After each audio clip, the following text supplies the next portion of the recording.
What's up, guys? Thanks so much for clicking on the video. My name is Leah, and let's recap and review Real Housewives of Salt Lake City. This is season 5, episode 12. And if the audio sounds different, my apologies in advance. I'm so irritated because my regular mic that I use normally, the piece that I used to hook it up to my iPad, that stopped working, so I had to buy a new piece, and I'm waiting for that to get here. On top of that, the alternative little mic, if you saw my review for Real Housewives of Beverly Hills, and if you haven't seen it, check it out, that stopped working. So here I am. Here I am. I'm so irritated. Just technical difficulties everywhere, but here we are. So let's get into this review.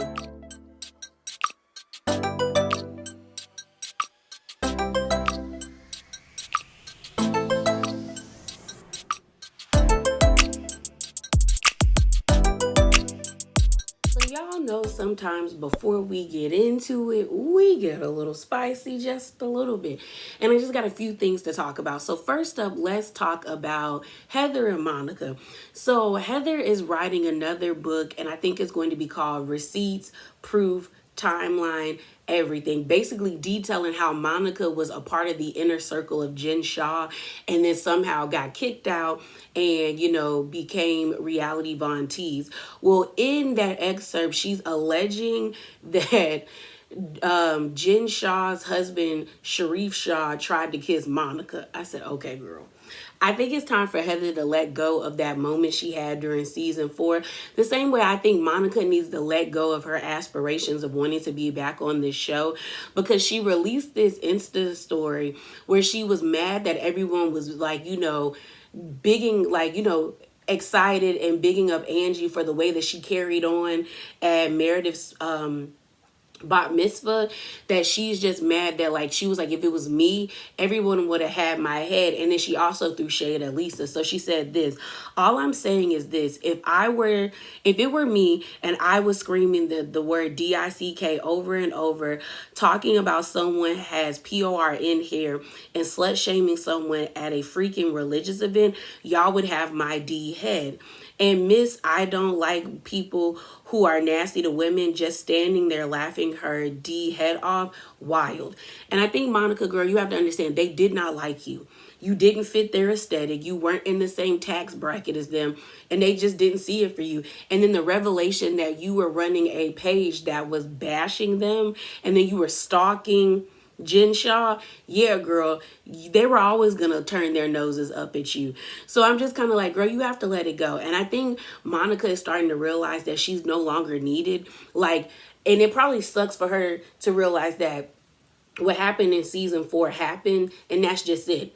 You were there for that moment, but now we're in season 5, and I can tell you no one really is asking where's Monica anymore.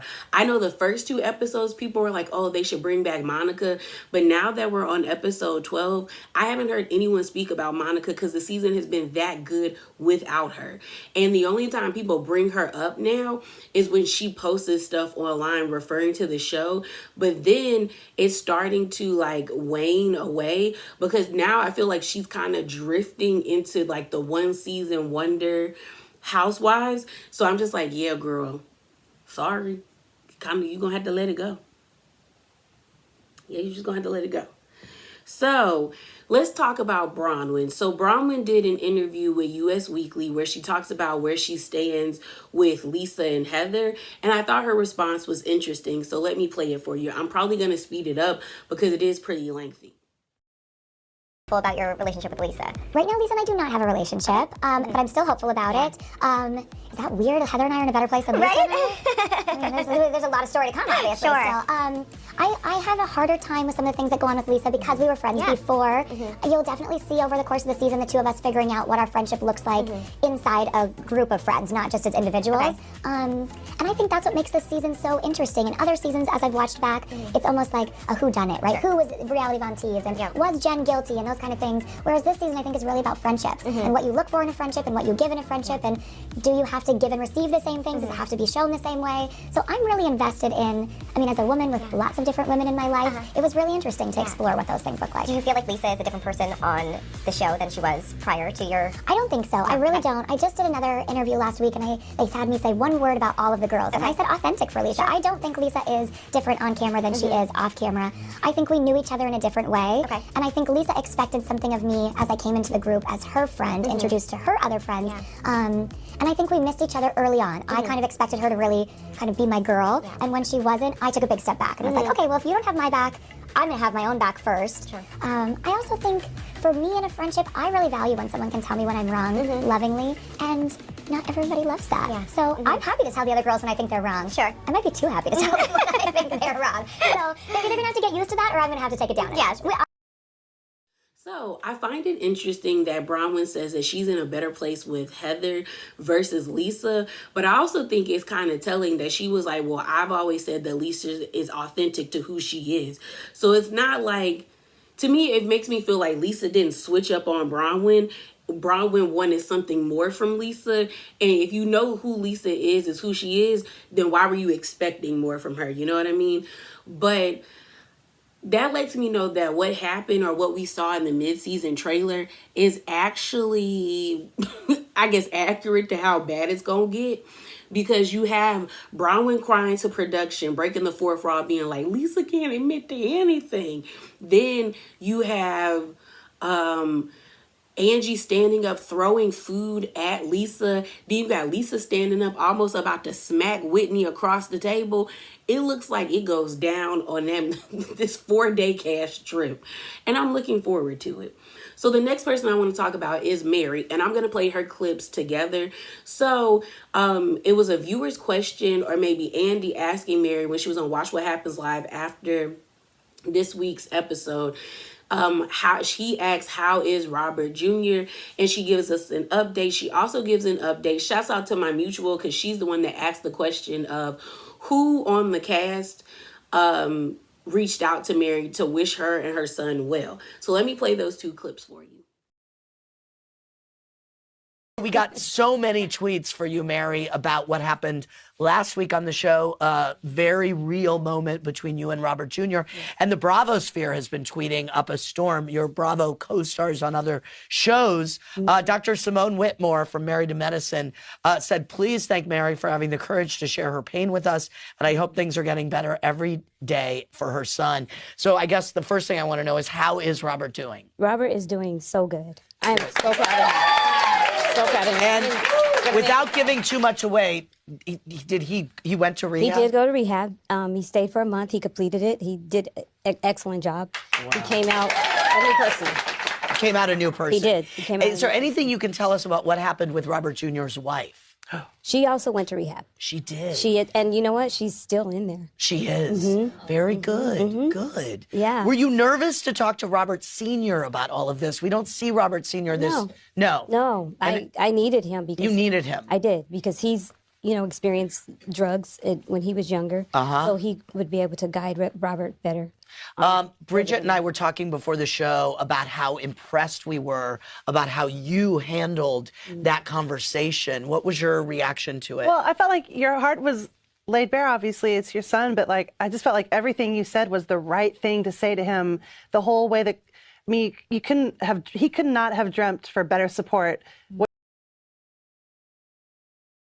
Live Love Simone wants to know if your castmates have shown support for you and your son after the scene last week. Did you hear from them? I've heard from all of them except Lisa.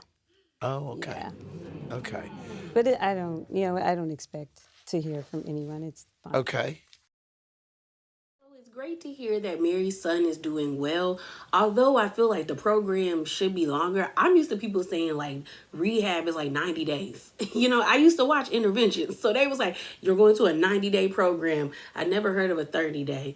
But it's great to hear that he's doing better, and I hope he stays on the right track. I was also wondering what was going to happen to his wife, which we know that it's not his wife because there's no marriage certificate or nothing. But you could definitely definitely tell that she was high. So I think it's good that she went to a program as well.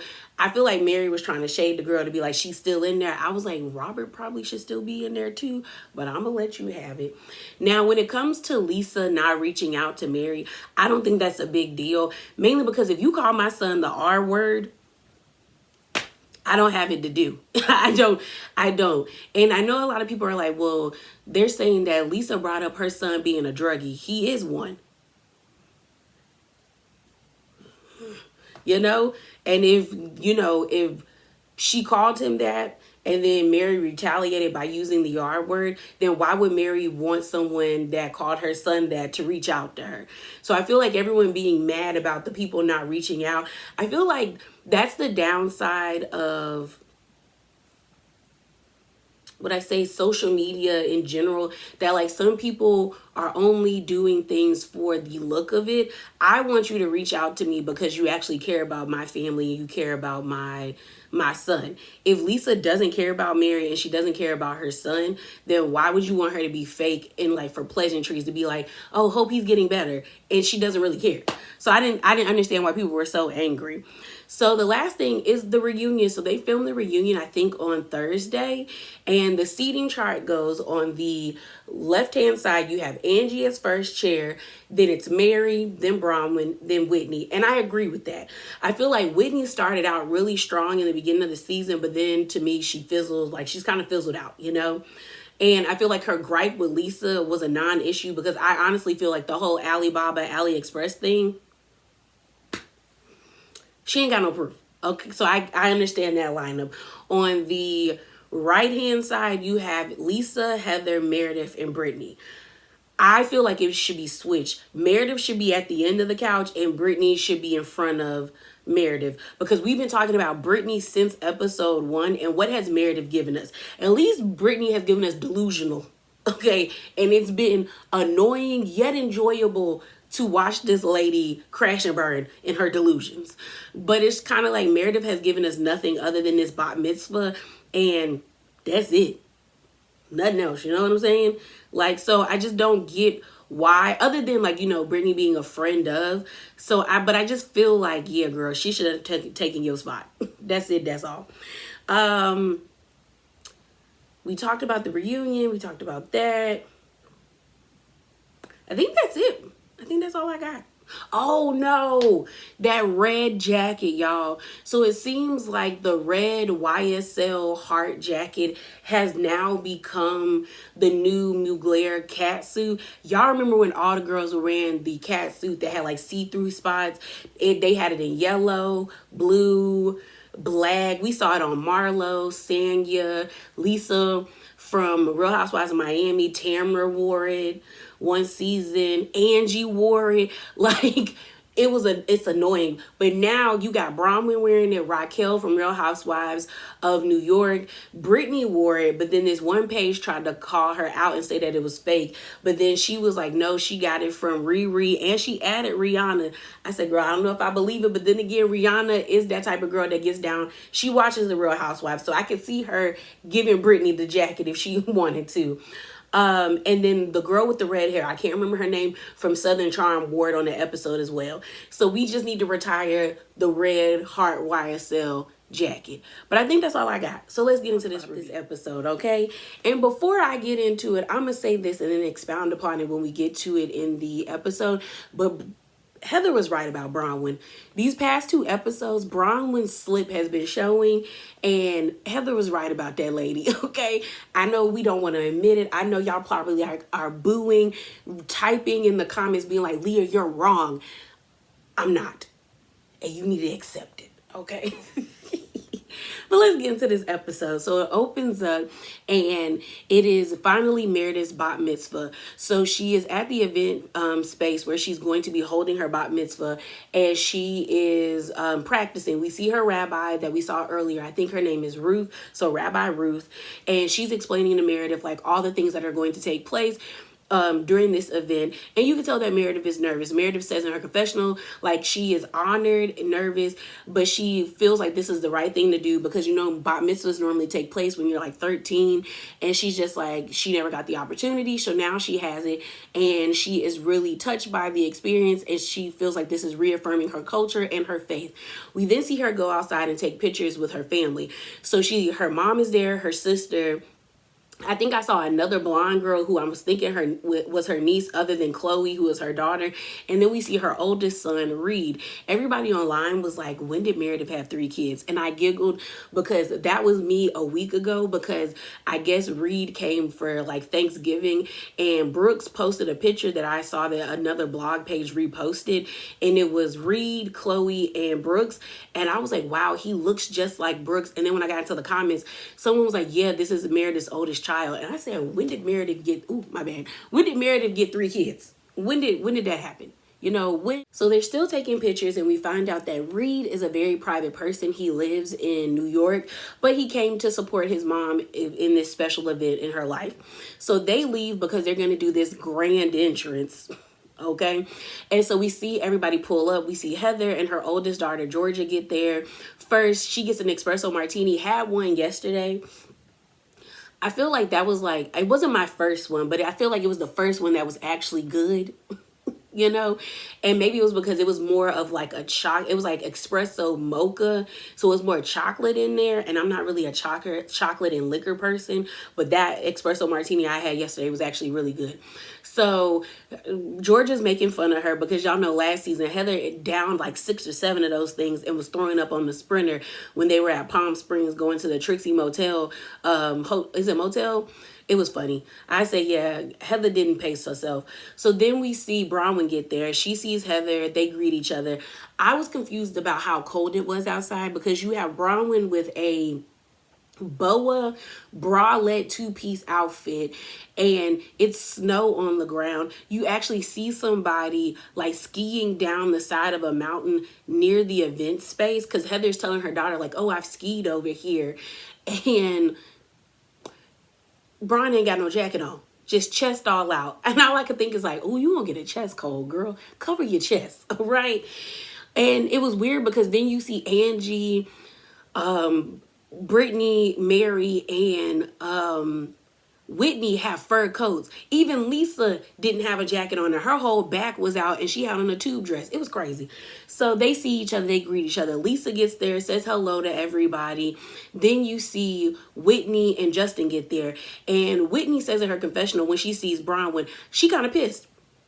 She is pissed because she was like, Bronwyn misconstrued my words, trying to cause issues between me and Heather and make matters worse between me and Lisa. And I and Angie have welcomed her into this group with open arms. And she just kind of like just threw us under the bus. And she was like, I'm all about intentions. And her intentions with that situation wasn't pure. And I was like, girl, you should not be talking about nobody's intentions when you never have the best of intentions for anybody, Whitney. But she has a point. I was thinking about it when she was talking about it, and I was like, you know what? She is kind of right. Like, Bronwyn did throw them under the bus, and it felt like it was unwarranted because they were in the car and Bronwyn was telling Lisa and Meredith how she was kind of shocked that Whitney and Heather invited her together, because she was like, Whitney hasn't really said any nice things about Heather. And it's kind of like, well, we know they have an up and down relationship. It's a weird relationship. But why would you tell Meredith and Lisa that other than you trying to cozy up to them? And then when she threw Angie under the bus, because Angie threw her, Angie blatantly lied on her. So they were going back and forth. It was just kind of like, yeah, you kind of caused this situation. Not kind of, you did cause this situation, Bronwyn. Like, there was no need for you to tell their business if it wasn't warranted, you know? And so Whitney is just like, ugh. And she kind of passively says hi to Bronwyn as she's going around saying hi to everybody else. And then she blatantly like ignores her. When Brittany gets there and she's looking at Brittany's nails and they have like all these jewels on them. And she's like, oh my gosh, that's so cute. And she was like, yeah. And you got Bronwyn being like, what y'all talking about? And they're really like ignoring her. So then she has to redirect the conversation where she has one with Lisa. And she was like, did you put jewels on your nails? And Lisa was like, no, that's a little bridge and tunnel. And I'm glad they explained that means unsophisticated, which I was like, I've never heard that, but I might start using that. Because I feel like that's a nice way to say, girl, that's tacky, cheap, and I don't like it. Okay, I like when we learn new phrases. Okay, so she laughs about it. We then see Millie and her husband get there. I said, girl, Millie, you get more screen time. But it looks like I didn't even see Millie in the trailer when they go to the cash trip. Like, is she going to be there? But we then see Angie and Sean get there. And Bronwyn basically ignores Angie. Angie kind of notices it. She also expresses how she's actually surprised that Meredith invited her because they're not in a good place. But she feels like it's a step for them to move forward. So she's happy to be there. So you see off to the side, it's Millie, Brittany, and Bronwyn having a discussion. So Bronwyn's not really gelling with the other ladies because most of them are kind of cool with each other right about now. So she's, settling for Millie and Brittany. And so they're like, oh, I wonder if Mary's coming because of what happened at the whole Girl Scout event. So we have a flashback a week before this. They do a flashback to Mary at her house a week before the event, and Angie's over there basically asking Mary how are you and Meredith, like, are you gonna go to the bat mitzvah, like, you're invited? And Mary kind of like, she doesn't know, she got a lot of family things going on, and she starts to tear up, and Angie kind of looks stunned because Mary has not communicated to Angie that she just found out that her child out here doing hard drugs. Okay, and so she starts crying and she's like, I'm sorry. And Angie, I think, had the best response because I think she realized that Mary wasn't going to tell her anything. And she's like, when you're ready, you can tell me. But are you okay? And she's like, yeah. So then in the confessional, Mary breaks down again where she pretty much is just like, I don't know. Like, I never thought it would be my household that would be dealing with my child being addicted or having addiction issues. She was just like, I never thought that would be me. I feel like I can fix this. I just need God to lead me down the right path to fix this. And I was like, girl, you can't fix this. He can fix it by choosing not to partake in this stuff again. But also, like, the only way you can fix it is urging your child to go to rehab, which you did. But Mary's like sentiments and her thoughts and her feelings, I feel, are very common for people who are dealing with this type of issue in their life. So it's pretty real. So at this point, we don't know if Mary's going to come. So it flashes back to, Millie, Brittany, and Bronwyn talking. And then you see Angie telling Whitney, Bronwyn snubbed me a little bit. So I guess she a little mad at me. So then Brittany ends up saying that she's tired of Angie, like, pretty much slut shaming her. Like, she called me a slut. Millie is like, girl, she called you a what? When did that happen? And I forgot that Millie wasn't at the Breakfast at Tiffany's event. So they do a flashback to when Angie was like, you out here doing 3 guys at the same time, and everyone being like, girl, what? Lisa was like, whoa. And Brittany's like, I'm not doing 3 guys. Like, I'm dating. And so Bronwyn was like, yeah, she kind of did call you that, in a roundabout way. And then Bronwyn brings up how, Angie always has to pick on somebody at an event. She did it at the Bezos event when she brought out that scroll against Meredith. She did it at the Harley Davidson where she kicked back her chair when she was arguing with Lisa, standing up. And here's the thing. I should have clocked this last episode when Angie and Lisa were at the aquarium and Angie was like, like, she doesn't know how to react when Lisa gets chaotic because she got quiet when her mom got that way. That's cap. Because every time we see Angie, especially this season, girl, you kind of you amp up situations. That's why you and Lisa are friends, because Lisa gets the yelling, why can't we deal in facts? Or crying or be like, that's not true. And you stand up and you throw things or you make things more than what they are, because you did it. You did the whole like at the Bezos things with the scroll. You kicked back your chair at the Harley Davidson event. You were at Mary's house cussing Meredith out, saying you're miserable, yelling at her. Then You cussed out Bronwyn at the troop situation. So you make confrontational situations more confrontational. You do. So you trying to act like you don't do that? You do that, ma'am. You very much do that. So we end up seeing Bronwyn say, Sean is here and I wonder if he knows that he's married to Dr. Jekyll and Mr. Hyde. And I said, ooh, girl, Bronwyn, at that reunion, I know Angie gonna say something about that. And I wonder if Bronwyn's gonna be ready. So we then see Meredith come in with her family on the carriage. Before Meredith gets there, it was funny because her mom was greeting all of the ladies and her mom knew who Lisa was and who Heather was, but then when she got to Whitney and Angie, she was like, I don't know them. And I capped it. I said, girl, Meredith really don't like Whitney and Angie.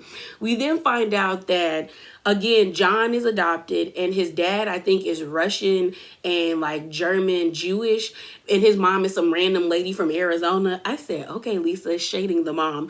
But like I said, Meredith and her family come in. Meredith was like, I normally don't make a grand entrance, but I slay an entrance. I said, girl, this really wasn't a slay to me. I feel like if you're going to make a grand entrance and you're saying that your theme is caviar and glitter or caviar and bling, what would have been something is if she had 2 draft horses. And if you don't know what a draft horse is, they are like brolic, really big horses. But the Clydesdale horses you see for Budweiser are draft horses. But I was saying like a 2 black ones or 2 white horses dragging a carriage, because if they were white, the carriage should be all black and blinged out. And if they were black, it should have been a white carriage all blinged out. That would have been an entrance to me. And the sleigh shouldn't have been a wagon. It should have been an actual like sleigh, like a Santa sleigh.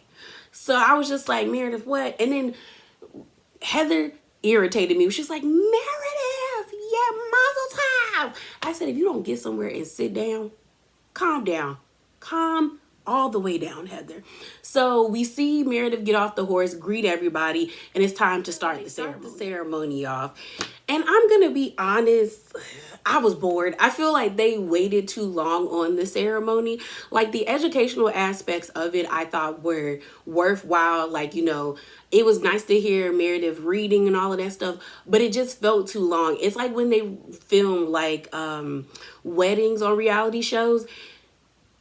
The whole part of like the bride walking down the aisle and then the bridal party walking down the aisle, don't nobody want to see that. We just want to get to the part where, they say they vows, they kiss, they say I do, and we get to the reception and turn up. Like when you're not there, you don't get the feels. Like Lisa was crying because, she's Jewish and she was just like, I guess she's Jewish by like heritage and culture, but Mormon by faith. And she was just saying how this was a beautiful event to her. And it was interesting. I thought the nicest part about the whole thing was when we find out that the cloak that she wrapped herself in was Seth's, that he had at his bat mitzvah as a child. And then at the end, when they signified the end of the ceremony, they were passing the Torah down to Meredith. I thought that was beautiful, by like family member and stuff like that. So while the ceremony is going on, Mary shows up like I'm probably a good hour and 30 minutes late because everyone's inside. They start the whole thing. It was around the time when, I guess at the bat mitzvah, they're supposed to, the person that is doing it is supposed to explain what this means to them. So Meredith gets choked up and they pause for a minute. As they're pausing, Mary pulls up. She's walking. She looks through the window. Legit is like this through the window. They have like the, I don't know what you call them. I don't think they're blinds or like maybe the shutters or something to block out the sun, because the podium that Meredith was on, it was nothing but windows, and I guess the sun was setting and that can be blinding. She's looking through the windows. You see Heather and Brittany being like, is that Mary? And Brittany's like, wow, she is really late. Like extremely late. And Heather's like, oh my God. And she's just looking through the window. I said, Mary, clearly when you do it the first time, you can tell that people are sitting down in the ceremony. Walk to the door. Walk. So she walks in. You see her like scooching in, like trying to get past Whitney and I think Angie and them to sit down. And then she was able to be there for the ceremony, and then it ends. So then they open up the area for the reception. You got Brittany twirling in there like a 10-year-old. I said, girl, this is why people think you crazy and delusional. Get somewhere. Okay, they got a bunch of food and everything. We see Mary meeting Meredith's family and saying hi. We also see Mary, Angie, and Heather at the bar. And Mary's like, Heather, you're looking skinny. Here's the thing. I'm normally not someone who's like body sensitive or anything like that. But if I was Heather, I would cuss Mary out by this time. This is how I know they scared of Mary at some point, or they are afraid Mary's going to read them. Because how many times are you going to comment about this lady being skinny? I would have told Mary, shut the hell up. Do you want me to be fat? Or like, was me being fat that much of a bother to you? Why is my weight an issue? Like, I would be irritated by that after a while. Like, girl, get off my back. Okay? So we also see Heather introducing Bronwyn to her surgeon, and the party's going. Things are going. We get this scene between Angie and Lisa, and I want Angie and Lisa to find a way to move forward because they are basically the same side of the same coin, a different side of the same coin. Because Angie is just as hysterical like Lisa. It's just that Angie is more palatable because she seems more self-aware and empathetic than Lisa, but they're the same. Like, but I thought the moment was actually sweet when Angie was like, your hair looks amazing. And Lisa, with her cup in her hand, is like, thank you. I don't know why, but I screamed. It was the way that she was like, thank you. Like she was receiving an award or like... I couldn't. And then Angie says how she missed Lisa. Lisa says how she missed her and there was a void. I hope they can get back together because that friendship, I don't know, they seem like they really cared about each other. So Angie ends up telling Lisa, I think Bronwyn is really mad at me. And Lisa's like, yeah, girl, she is a little heated. You know, you did come at her pretty harshly at the Girl Scouts event, so you might want to talk to her, okay? But before we see Angie talk to Lisa, not Lisa, to Bronwyn, we see Mary and Meredith have a conversation where Mary basically tells Meredith that, like, you know, I'm happy that I'm here. I'm glad that you invited me, but I was really taken aback by you leaving my house. I found that disrespectful, and my friends don't do that. Like, we're supposed to talk and speak things out. We've been through too much for you just to up and leave my house in such a way, and I'm sorry that you didn't feel welcome. And then Meredith ends up apologizing to Mary as well, saying, you know, I'm sorry that you felt disrespected. Like, I didn't feel welcome, and you are right. We've been through too much that we should be able to have a conversation with each other. Like, I shouldn't have left in that way. Honestly, Meredith made a mountain out of a molehill because she needed something, but it's a good thing they were able to figure it out during the season. I don't know what it is now because Mary seems to be off the Meredith wagon right about now, but we'll see at the reunion. So they hug, and you got Heather and Brittany watching, and Heather says this is a good thing that she came. Like, that's a big deal that Mary came to this event and they're having a conversation, and Meredith ain't got them red patches on her neck and her arms. They probably gonna make amends, and they make amends. So now that Mary and Meredith's conversation is over, we see Angie go up to Bronwyn to actually pull her to the side to have a conversation. Bronwyn already was coming in spicy because Angie was like, hey, can I talk to you? And Bronwyn was like, yes, talk, but no arguing and anything else, no. And I was like, you were just in your confessional upset saying that you don't want to talk to Angie unless she apologizes to you. Now that you have the opportunity to have a conversation, why you got to have so much fever, okay? So Angie pulls her to the side. Angie gives her a compliment. She was like, I like to start these off with a compliment. So she was like, oh, you look really pretty. And then Angie is like, so I hear you're upset and you feel like about yesterday, but I feel like you owe me an apology. So Bronwyn was like, no, I feel like you owe me an apology. And Angie's looking at her. Bronwyn's looking at her like, girl, I don't know what you thought this was. And so Bronwyn was like, well, girl, you cussed me out the other day. Like, you told me to shut the F up like 12 or 13 times. And she was like, I don't know what you think this is, Angie. You can play them games with anybody else, but you're not going to play them with me. And what's funny to me is, like, now a lot of people are clocking that Bronwyn has this like black scent at times, and I don't really want to call it a black scent, but you can tell that she uses vernacular that she probably would not use in her home like this. On line, she's talking about child. white people, stop saying child, because you don't say it correctly. And then when you say it to us, it's cringy. Then she said dead ass. And I said, girl, I've never heard a white person really say dead ass other than like Alpha, Gen Z kids. And even when they say it, I'd be like, stop. You know? And then she be saying girl, and I'd be like, yeah. You could definitely tell that Bronwyn was watching Real Housewives of Atlanta and Potomac before she got up on these shows. This show. And so she has a lot of heat for Angie. She was like, you cussed me out. She was like, Angie, you always coming for somebody. You always like saying things. You said that Brittany was a slut, that she slept with 10 guys. And Angie's like, I never said that she was a slut. And I never said she slept with 10 guys. Like, what are you talking about? And she was like, that's not what Brittany said. That's not what Brittany, she was like, well, that's not what I said. She also goes on to say that, like, you always are coming at people. So then Angie was like, who are you to police how I speak to people when just a couple of months ago, you were screaming that, telling Lisa you better ride her dick till the cows come home. So what are we talking about? Like, you're not the person to police anybody about like moral character or like couth and how they should act. So then Bronwyn gets mad. So then Angie is like, do you really need this apology? Pretty much. That was like her energy, really. And so she apologizes to Bronwyn. And Bronwyn was like, you know what, Angie? Whatever. Because if that's how you're going to apologize to me, I don't want to hear it. And Angie says in her confessional, like, girl, if you really want this apology, then you better take what you can get. Okay, because this is all you're going to get from me. So we then see Todd come up because I guess he's like, okay, it's getting a little too rowdy up in here. And he was like, can I get you ladies a drink? And so Braun was like, don't be nice to her. Like, she is full of it. She cussed me out several times and she can't even apologize for it.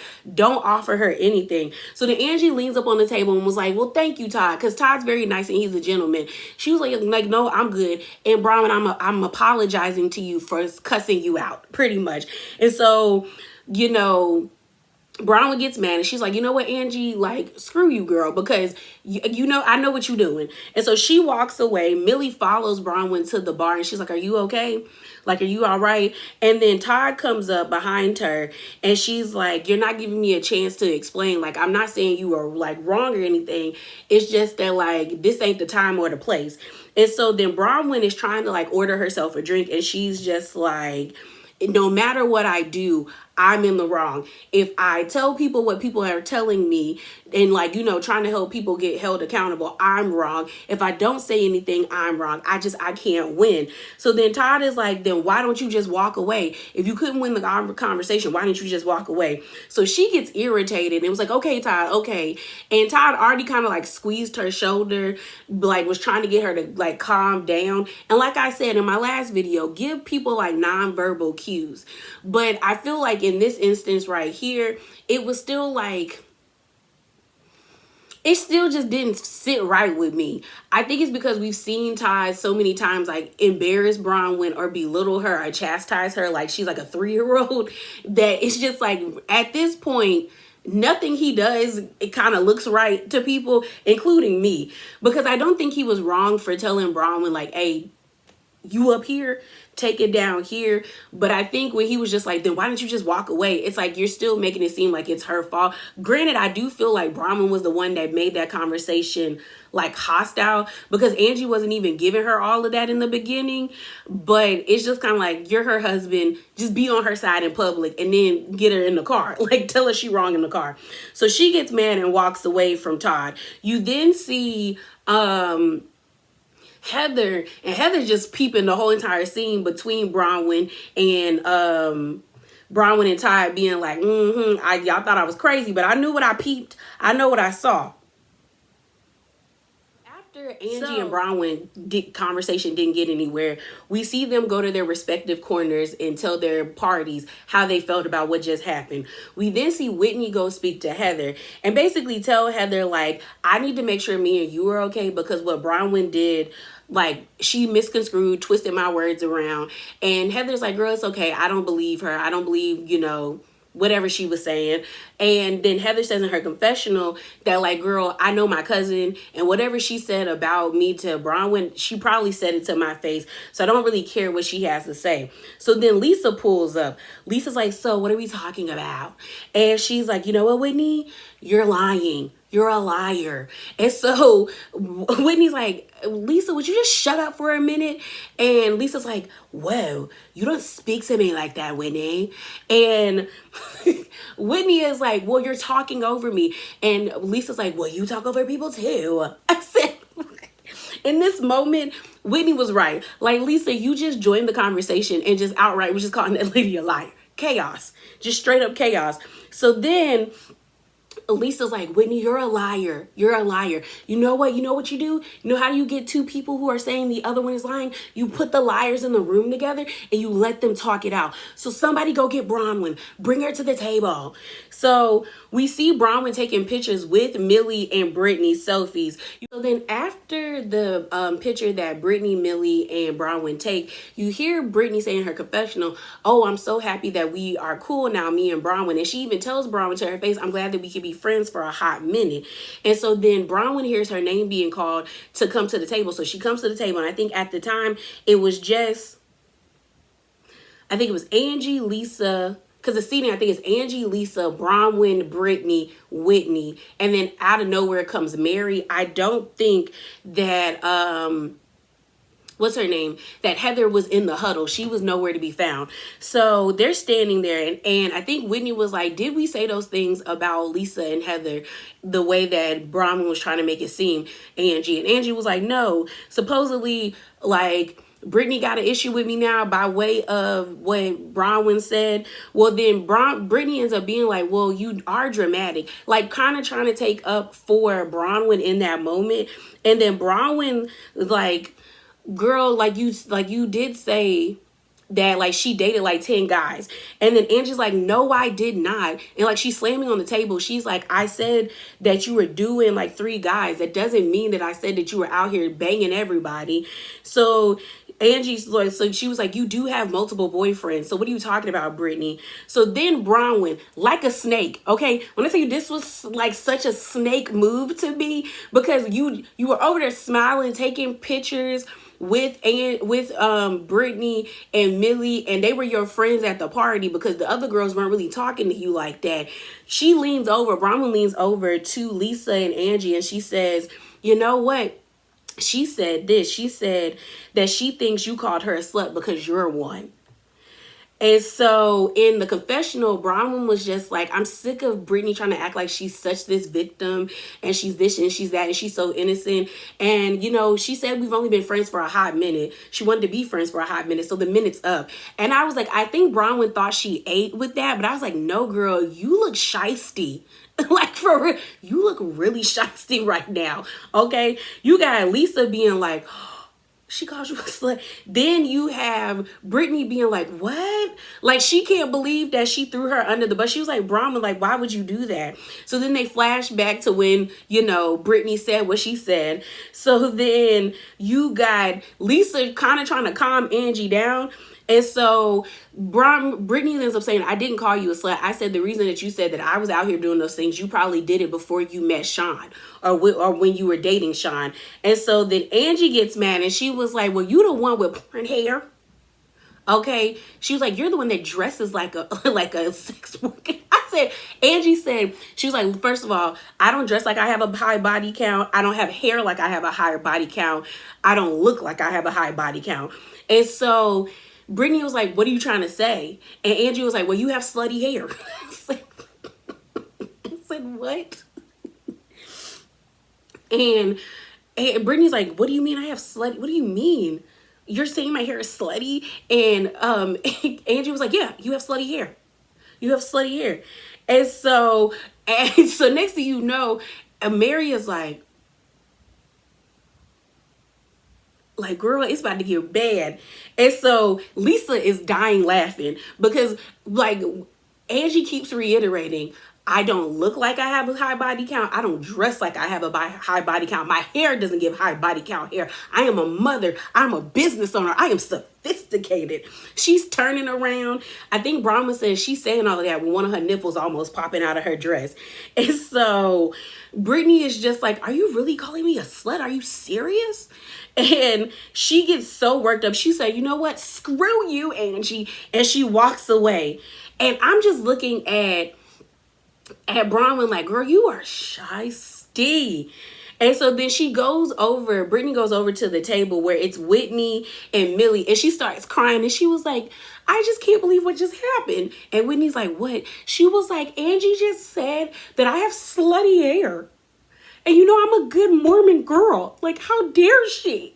And so Millie's like, she really said that? So then Angie's like, looking as Brittany's over there telling them, and Millie's like, really, Angie? And she said, well, Millie, yours looks like it too with that bump in your head too. You gotta bump it like she did. I said, what? Not Millie catching a stray.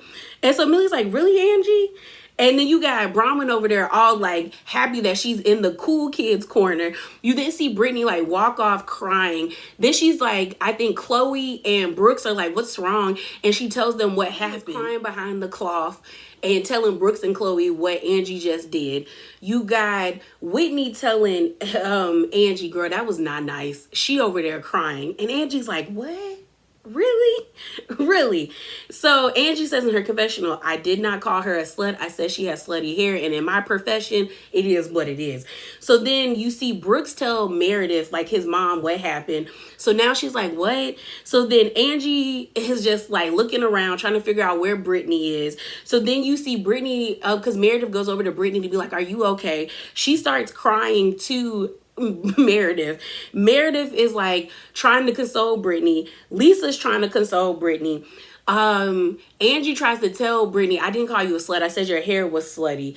And so then Lisa's like, girl, you were kind of mean. You might want to just walk it back a little bit. And so then Meredith, trying to make a scene, kicks Angie out of the party. And Angie's like, well, girl, she called me a slut first, so why are you trying to kick me out and you don't even know the crux of the situation? But you know who really made me laugh in this situation? Lisa's mean, messy self, because she's telling Brittany, don't let her know that like she hurt your feelings. And she said, but you do need a care trace thermet, basically a keratin treatment. And then on Twitter was explaining to the people what it was, because someone was like, was Lisa referring to this? Then Lisa gonna pull up the keratin treatment and be like, no, I was talking about this. I screamed. I screamed. I said, Lisa, this lady is clearly in distress, about to have a breakdown because this other lady called her a slut. And you letting her know, yeah, girl, your hair is looking a little dry and unhealthy. You need to go get you a keratin treatment. Get it together. I said, you no good. You ain't no good. So then as Meredith is kicking Angie out, she's calling for security. And Angie's like, y'all don't need to touch me. I'm like 110 pounds. Don't touch me. And she says, you know what, Meredith? I see what you trying to do. You trying to have a moment. I'm going to let you have that, but you not going to get it. So then Meredith in her confessional is like, I'm sick of Angie slut shaming and being disrespectful and being rude to people and coming at women. We don't do that here.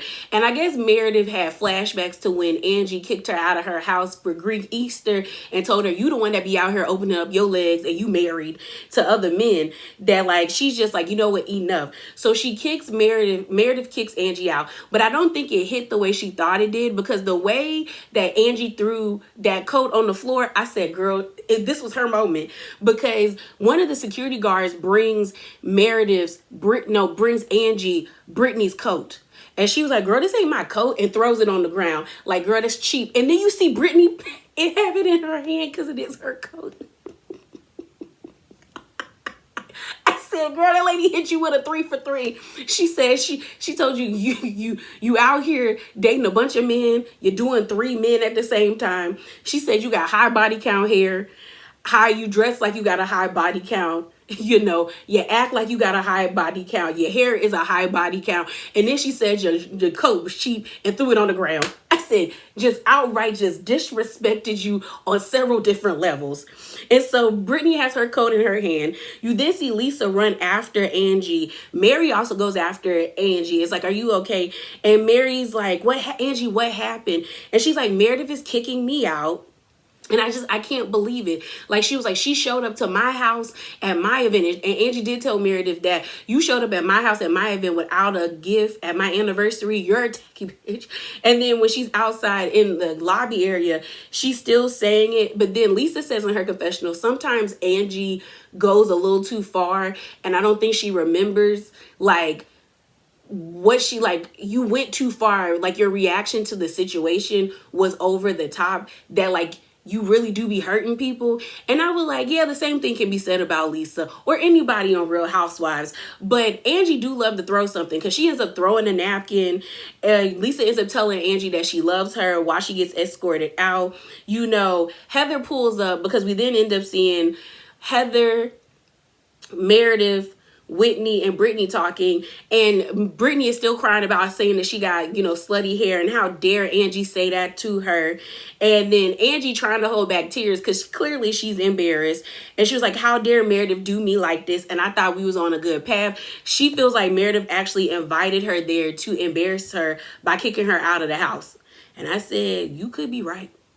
You could absolutely be right. And then we find out that several days prior, I think like 3 weeks ago, that Lisa invited them all to go to Puerto Vallarta with her. And she was like, I don't know where we go from here.